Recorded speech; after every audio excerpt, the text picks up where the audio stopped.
শনিবার থেকেই ব্যাংক অ্যাকাউন্টে ঢুকছে যুবসাথীর টাকা। ধর্মতলার মেট্রো চ্যানেলের ধর্ণা মঞ্চ থেকে বড় ঘোষণা মুখ্যমন্ত্রী মমতা বন্দ্যোপাধ্যায়ের।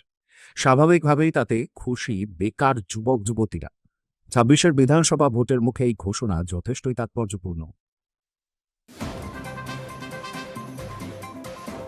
রাজ্য বাজেটে ঘোষণা হয়েছিল যুবসাথীর কথা। শনিবার থেকে ব্যাংক অ্যাকাউন্টে ঢুকবে যুবসাথীর টাকা। ধর্মতলার মেট্রো চ্যানেলের ধর্ণা মঞ্চ থেকে বড় ঘোষণা মুখ্যমন্ত্রী মমতা বন্দ্যোপাধ্যায়ের। স্বাভাবিকভাবেই তাতে খুশি বেকার যুবক যুবতীরা।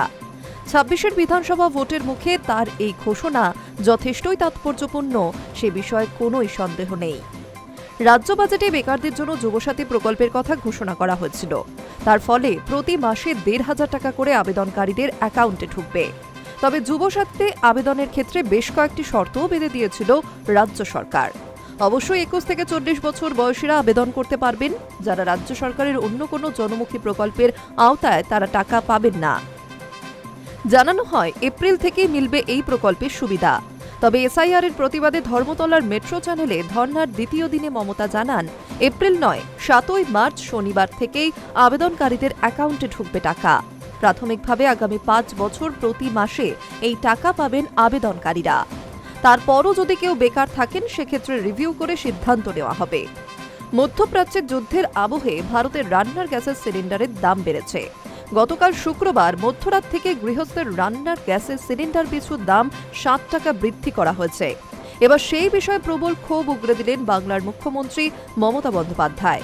এদিনের এই মঞ্চ থেকে রান্নার গ্যাসের মূল্য বৃদ্ধি ইস্যুতেও সরব হন মুখ্যমন্ত্রী।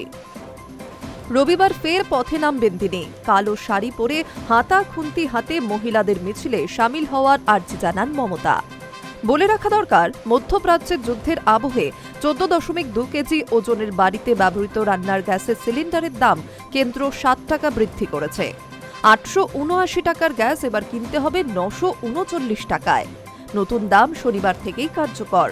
সরকারি নির্দেশ অনুযায়ী গ্যাস বুকিং এর ক্ষেত্রে অবশ্যই ২১ দিনের ব্যবধানও থাকতে হবে। অর্থাৎ একটি গ্যাস সিলিন্ডার পাওয়ার ২১ দিন না হলে দ্বিতীয়টি বুকিং করা যাবে না। বর্তমানে ১৫ দিনের সময়সীমা রয়েছে। এরই প্রতিবাদে ধর্ণা মঞ্চ থেকে গর্জে ওঠেন বাংলার মুখ্যমন্ত্রী Mamata Bandyopadhyay. Hi news network.